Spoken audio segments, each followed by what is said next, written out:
Whispers from Below, a horror podcast by Justin W. Geis. Scary stories, both real and fake. Hello, listeners. Welcome to Season 1, Episode 9 of Whispers from Below, a podcast by a madman for madmen. I'm your resident psychopath, Justin W. Geis, and today's topic of discussion is Jim Jones, or rather, James Warren Jones. So, for those of you that don't know, Jim Jones was a cult leader, a spiritual leader, and he basically single-handedly created one of the largest American tragedies prior to 9/11. Which I know sounds really dramatic, but once we get into it and talk about it, I'll explain a little bit why that is very true. This episode does have some pretty sensitive content. I would say, to start, it's not too terrible. I don't go into any graphic, gory details of anything, but it is a very tragic story. It's very sad and depressing. So I would say if you're a younger listener, just be cautious if it ever gets to a point that you're feeling uncomfortable or you feel like this is a topic that you don't want to learn about any further. Please feel free to just stop listening. It is not a big deal. Some of my episodes are for you guys. Some of them are not. So sorry. Not every episode is going to be for everybody. And this is a super sad, tragic story. So just a little bit of background. James Warren Jones, who is really known as Jim Jones, that's how we all know him. He was born on May 13th, 1931, and he died on November 18th, 1978, while in Jonestown. Jones was considered a sort of like American civil rights preacher. He was a faith healer, but to put it in a more accurate sort of statement, he was a cult leader. He started this cult that was called the People's Church, something like that. I'll talk a little bit more about that in a second.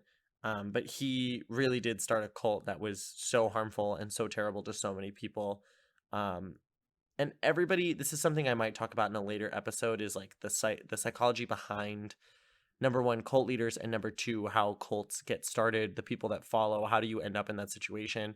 There are so many docuseries like on Netflix and Hulu and all this stuff about different cults and how people got involved and how they got out and stuff like that. It's much easier to get wrapped up in a cult than you think. A lot of people think that it's really difficult and they're like, oh, well, I would never get caught, in something like that. That sounds so terrible and tragic. And like, they're so stupid to not see what was going on. But when you truly, truly believe in someone or something that strongly, anything that they're doing, you're just going to follow suit with. I mean, I was in ballet school for 11, 12 years of my life, and I remember like looking back on how I was treated in some of those places, like that was 100% not acceptable, but I didn't know any better because I believed in what I was doing and why I was there. And like, it's much easier to fall into something like that than someone would think. So no judgment to anybody that fell victim to any cult ever. But going back to more about Jim Jones himself, he basically murdered about like 918 people. And I've seen different accounts of how many were children, but upwards of like 300. About 300 were children of those people that were murdered. And this is all known as the Jonestown Massacre. When he was a kid, he was like a really weird kid. He was obsessed with religion and death. He had no real social skills as a child, but as he got older, he became this very charismatic person. But as a kid, no, just a weird person. He read a lot about Hitler, Stalin, Mao, and Gandhi, and he would take note of like, okay, so what were their strengths? What were their weaknesses? What were their pros? What were their cons? What did they do wrong? And he became a firm believer, although he did not state it at the time, of communism and socialism and things like that. Jones later claimed that his father was a part of the KKK, and Jones was not a fan of that. His father was racist and supposedly like almost beat him because he brought one of his black friends over to the house. and Jones was uh, a very big spokesperson about racial equality and how it didn't matter and blah blah blah. And later, I mean, I think like 68% of his church was African American. He wanted like an interracial church of people that just all believed in the same thing and whatever. Um, so he originally, and I'll talk a little bit about it in a second, but he originally was like a really great guy. I mean, he earned a degree in secondary education from Butler. He married this woman named Marceline Baldwin. She would die with him in Jonestown. They were married the entire time. He was like a very big person in the church and about human rights, and he was this big activist. In 1955 is when he established the Wings of Deliverance, which was a Pentecostal church that later became the People's Temple. So it started as Wings of Deliverance, and he ended up changing the name to the People's Temple. Um, he was super charismatic. He could convince people to do literally anything that he wanted. But I don't think he started out in that place of wanting this sort of grotesque power. I think he genuinely wanted to help people at first, and then he started to get power drunk and power hungry. Um, so he started to work with the homeless mostly. That's what he was known for. He preached for racial integration. He served as the director of Indianapolis Human Rights Commission. So he was literally there to be like, humans need rights. Everybody, let's talk about this. Let's get legislation on this. Like that was his whole gig. Then he started to go a little crazy. He was located in Indianapolis, and then he feared a nuclear war. So he relocated the church to Southern California, basically mostly in San Francisco. Um, he started to become known as the prophet at this point in his sort of uh, philosophical religious career.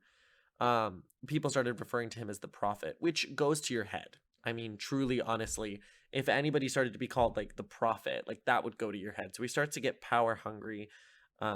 He starts to get obsessed with this idea of control. And then all these allegations started to surface that he was like illegally taking cult members' income that they were giving to the church, or that they were just getting from their jobs, and he was taking this income illegally and using it for his own use to get a better house, or to get, more blank and more blank and more blank, whatever. Just like rich white people shit, where you just like steal money. We've all heard the stories of people like sort of like pocketing money from the church or whatever. Like it's super common, and I hate that it is. But he was doing that sort of thing.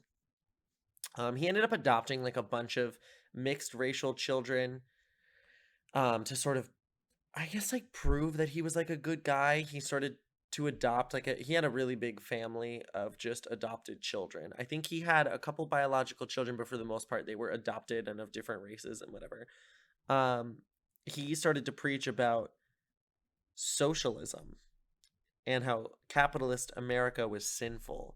At this point in time, when all these allegations surfaced and he kind of like escaped to San Francisco, he started to preach a little bit less about religion and a little more about politics. She started going into like how socialism was really the only way to go. He denounced the Bible at one point and called Christianity a, quote, flyaway religion, unquote. So he's literally saying the thing that I was preaching to you before. Yeah, no, that ain't it, sis. That's not what it is. And then this quote really got me, and I wrote the whole thing down because this is a sign that this man is unstable. So quote, "What you need to believe in is what you can see. If you see me as your friend, I'll be your friend. As you see me as your father, I'll be your father. For those of you that don't have a father, if you see me as your savior, I'll be your savior. If you see me as your God, I'll be your God." End quote. So he's basically saying, I can be your friend. I can be your dad if you don't have one. I can be your saint. I will be God for you. Like, that is so aggressive. This person has so many messed up things in their brain to make him basically tell a congregation of people that believe in him, I am your God. And these people really were like, yes, you are savior. You are our God. You are the one and only. You are the true. Which there's no judgment. It's just it makes me sad that people can be manipulated in such a way to feel that way about an individual that is just so grotesquely not in the right mind. He's so clearly out of left field. He's not in the right headspace. And yet these people are believing him and following him. And it just, it makes you sad. So San Francisco became the hub of his People's Temple, of the People's Temple. And then the branches started to spread out through Southern California. He had a bunch of different branches that were spreading out. He had a really big congregation of people that really looked up to him and believed in what he was preaching and wanted to hear what he was saying. They wanted to hear his voice, things like that. And then some more allegations started to come up. Now, these were a little bit more serious. They were less about embezzlement, and they were more about mental, physical, and even sexual abuse within the People's Temple. These allegations of he was sexually abusing us, he was threatening us with violence and blackmail, and he was taking away our basic human rights and whatever. So then he was like, I gotta get out of here. This is not a safe place for me to be. I'm gonna get arrested, blah, blah, blah. So he decided that he was going to move himself and hundreds of his followers to Guyana in Brazil, I believe. And it was a compound. I mean, you can call it whatever you want, but it was a cult compound. Like, that's exactly what it was. It was this weird, like, commune compound thing. And he dubbed it Jonestown. So all of these people moved with him to Jonestown. And when he got there, this is where things start to get a little bit more messed up. Because before it's like just a crazy man preaching about, socialism and communism and whatever, which is like pretty, we hear about that stuff all the time. But now, once they get to Jonestown, he confiscates passports, money, and he starts to manipulate the population of Jonestown with blackmail, beating them, and he even like threatens them with like imminent death, like, you will die if you are not doing exactly what I'm asking of you, which is so unfortunate because these people, they just were seeking something that was missing in their life, and they found this person that they believed in, and they believed that what he was doing was just and right and correct, and then to kind of be like out of left field, like thrown this sort of curveball of like, okay, well, now I can't leave, I have no money to leave. Even if I had the money to leave, my passport is gone. He's threatening me. He's abusing us. Like, it's just so unfortunate and tragic. And people started to see the cracks in him. They started to see it. Now, what's worrisome is that this was when they started to see that something was wrong. It was right now in this moment when they should have seen the signs much, much earlier, but they weren't looking for them. They didn't think anything was wrong, So then he started to stage these weird rehearsals. I think they were called like White Nights. Not like nights like KNI, like NIGHTS. I think they were called White Nights or White Rituals or something like that, where he would stage these like mass suicide rehearsals. Like, he would even make people drink things that he said were gonna be poisoned, and then they weren't poisoned. But like, he had been planning for the Jonestown massacre for like, I wouldn't say years, probably months before it ever even happened. He was making people participate in these weird rituals where they were acting out a mass suicide. Families had to lay together. The children had to drink the poison first. All sorts of rules went along with it. So in 1978, Congressman Leo Ryan and some relatives of the Jonestown members, and even an NBC camera crew, decided to go to Jonestown and investigate some of the allegations of the human rights violations, the abuse, the sexual assault. They wanted to just do like an undercover sort of operation to see what was really going on down in Jonestown. When they arrive, it was a very pleasant visit. I mean, Jim Jones was very polite, very charismatic man, as we've said before. He let them wander around. He let them explore the city, talk to his people, whatever. And there were some of the people that really wanted to get out. They really were not into the Jonestown vibes. They were not into the Jonestown way of life anymore. They wanted to leave. And Leo Ryan said, absolutely, I can take you with me when I leave. Just, get your stuff together and let's go. So a few members of Jonestown wanted to leave. This is not good for Jones himself. So he starts to get a little worried that people are trying to leave because they're going to expose what's been going on. So he decides that he is going to tell a group of people. It's called his Red Brigade. It was like brigade. I don't know why that was such a hard word for me to say. His Red Brigade, which was basically a group of armed soldiers that he had in Jonestown. He sent these people to follow them to the planes that they were about to board and then fire and kill them all. This is just a little problematic. I mean, not a little. It's very problematic. And the fact that these people believed in him so much that they were like, yeah, okay, this makes sense. We don't want to like ruin Jonestown, so let's go kill these people who are doing literally the best thing for us. Like, it's just so unfortunate. So these gunmen, that is not the right word. These armed men go to the planes and they start to gun down everybody that's on the plane. They end up killing 5 people, one of which was Congressman Ryan. And one of the cameramen actually managed to film some of it. He managed to film the first part of the shooting before it got like crazy and wild. And some of the Jonestown members actually had guns with them to fire back. Like they were expecting this to happen, which is so dark. So there's like a little bit of a shootout. Cut to Jonestown itself, where Jim Jones has now decided that there's no hope for him. People have escaped. They've gotten on the planes. They've gotten away. There's nothing he can do. So the mass suicide needs to happen. So in reports I was reading, some of them said that he used Flavor Aid. Some of them said that he drank Kool-Aid. It doesn't really matter, but most of them said that he used grape-flavored Flavor Aid. And he put cyanide in the Flavor Aid. And he made a big announcement to his compound and said, everybody must drink the Flavor Aid. You all have to drink this beverage, this poison. We all need to die. And he called it a revolutionary suicide. So people knew what they were drinking. It's not like he tricked them. He didn't say, please drink this for communion, whatever. No, he told them, you're going to die. This is poisoned, and you're going to die from it.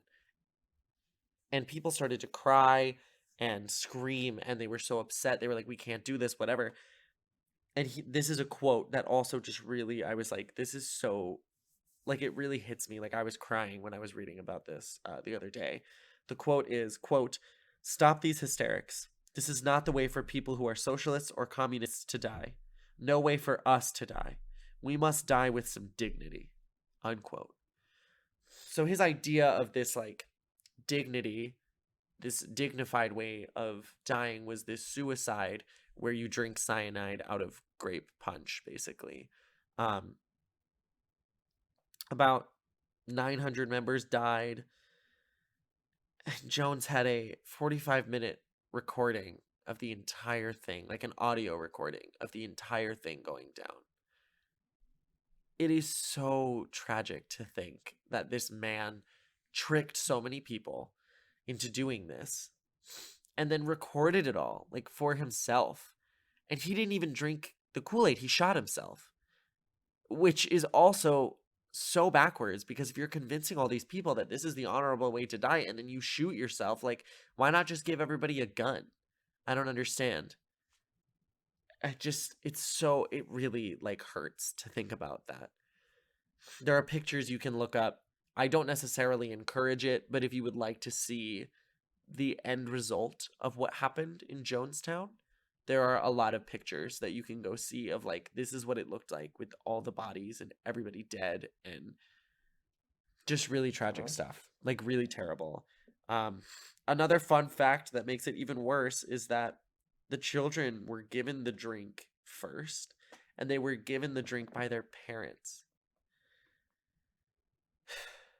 So the parents were told, you have to give your child the grape juice first so that they can die before you, because they don't have the steel, they don't have the drive to do it themselves when you're gone.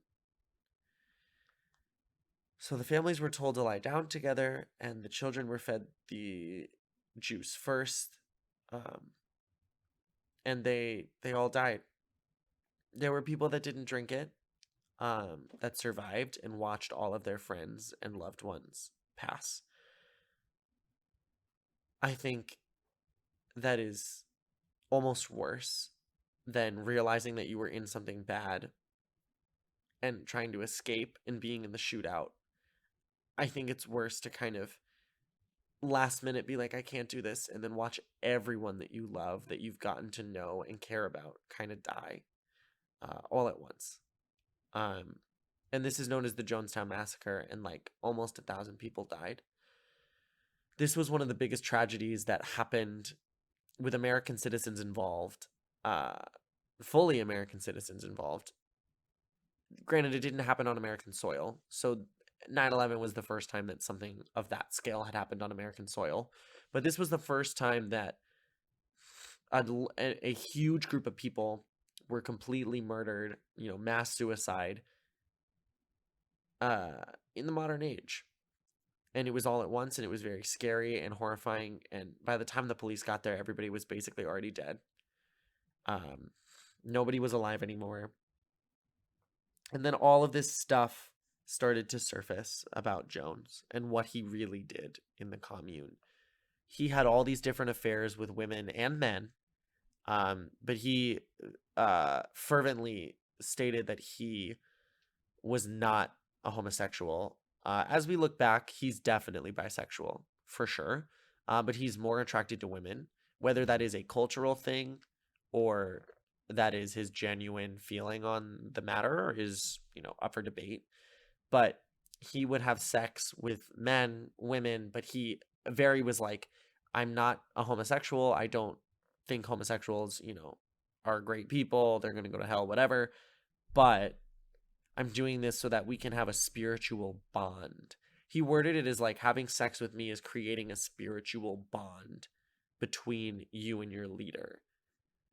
Which, like, coercion is the best word to describe how he sort of got the sex out of his compound and things like that, out of his congregation, his church, whatever you want to call it, his cult. And he did not allow sex before marriage in his community. It was not allowed, absolutely not allowed, unless it was with him. So you couldn't have sex with your loved one, the person that you're with, but you could fuck him. This is totally acceptable. And his wife was like totally chill with it, because she, this is where the phrase comes from, you drink the Kool-Aid. She had fully drank the Kool-Aid for years and years and years and years. She had literally drank the Flavor Aid and died along with the masses, even though he had shot himself in the head, which just proves that he really doesn't even care about her, even though he was married to her for so long. And a lot of people, as many people that statement was not a sentence. Let me try that again. There were a lot of people that died, but there were also a good portion of people that didn't drink it and survived. And hearing them talk about what it was like there and how they survived is fascinating and scary and saddening and disheartening all together. And that's pretty much all the information I have right now. I had, if people that know me might not believe this, but I had a genuinely hard time doing this research. I'm really good about distancing myself from topics. I can read about a serial killer for hours and hours and hours. It doesn't bother me. I can read about legends of people getting like castrated and burned alive and whatever, but this is such a tragic tale, and it's such a tragic thing to read about, and it hurts. It hurts to read about these people that just wanted something to believe in and wanted something to care about. And it sort of led them into this horrifying, terrible world that they were a part of, that they did not volunteer to be a part of that world. They volunteered for something that they thought was correct and true and helpful, and it just makes you sad to think about. It makes you sad to think about these people that through, I don't want to say that. That sounds really, really bitchy of me, but they basically threw their lives away for this man that could not care about them, couldn't care less. He wanted the power, and he wanted people to look up to him. He was so arrogant and cocky, and he wanted to create this like socialist communist community. The way he like got people to drink the cyanide was like, he made some comment about like how the communists were gonna like bomb them or something weird like that, and so they had to kill themselves before the communists could. Something weird like that, of like, this is the only honorable way to go because you don't want to die like the rest of them. Like, you don't want to die like a pig to slaughter. Like, you want to die like how you want to. But like almost 1,000 people believed in him so much that they killed their own children. They believed in him so much that they put their fight or flight away for their children. Can you imagine? Like, I know a lot of people that might be listening to this are young like me, but like, I have a dog, and that's my child at the moment because I'm 20 and not ready for kids. But can you imagine giving even just like your brother or your sibling poison and knowing that that was going to kill them? I'm a really sadistic person. I really am. I'm sadistic and masochistic and weird, and I don't know if I could do it. I don't know if I could stare someone that I loved in the eye and give them a poison knowingly that it was going to kill us both. I just don't know if that's something I could do. And these people were so dependent on him, and they believed in him so much that they were able to put that fear away and just end it. End it all. It just makes you sad. It's such a sad story. I encourage you to read more about the accounts from people that were there, hear about their stories and how they got out, and do more research on cults, because the thing is that they are so much more common than we think, and you can get trapped in one so quickly. And you might not even know that you're in a cult because you just believe wholeheartedly in what this person is saying or what this person is doing. There's usually one leader. He's very charismatic. He or she, very charismatic, but power hungry. And just watch out. Just be careful. Now there are things that are not cults that are very helpful for people. Some people really love religion. It helps them be a better person. That's wonderful. That's great. Good for you. But I think the minute that they start kind of teaching you that other people are terrible and you are the one and only people, you are the one and only, everybody else is garbage, or that they themselves are the one and only and everybody else is garbage, I think that should be a pretty big warning sign to you that you are in a situation that you got to get out of. I think that's the big thing to take away here, is like, you got to get out of situations that you don't feel safe in before it's too late. And if there's something in your gut that's telling you that you are in a situation that is bad for you, whether that be a cult or a relationship or anything like that, please just get out. Get out as fast as you can. It is probably not a good situation for you to be in if your body is telling you otherwise, That's all I have for today. It's a shorter episode for sure. It's a dense topic, but I didn't want to go into too much details about, how each body was strewn upon the ground. I don't think that that's necessary for this sort of topic. I think it's more just about educating yourself on a piece of history, regardless of how tragic it is, because we don't want anything to repeat itself. We don't want us to end up in a situation like this again, where there's a giant mass murder and people that we love and care about are wiped out.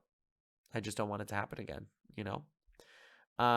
In brighter news, everything is, you know, still going up as according to schedule. I'm still uploading this every Monday, 8 a.m. Eastern, despite quarantine, despite everything. I'm still in Cleveland right now, and I'm just going to be chilling out in the house, relaxing, not doing anything, uh, baking, cooking, playing games, bonding with family. You know, you got to find ways. Call your friends.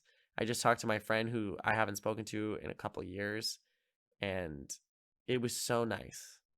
This is a really good time to connect with people because you can't go anywhere, and we have our phones to stay connected, and we didn't have that in the past. And it's a great time to call people that you haven't talked to and just catch up. What else are you doing with your day? What else are you doing? Call someone you love that you haven't spoken to in a while, or one of your close friends that you haven't seen in a year or that you haven't seen in a couple months, and just talk with them. Just catch up. Now's the time to do it, you know? Share this with your friends. Quarantine is also the perfect time to listen to a new podcast, such as, you know, Whispers from Below.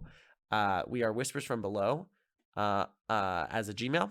So you can email me with any questions, concerns, comments, any sort of ideas for future episodes. I love hearing from you guys. Like I said before, I received an email from my dad that was like full of ideas. It was really cute.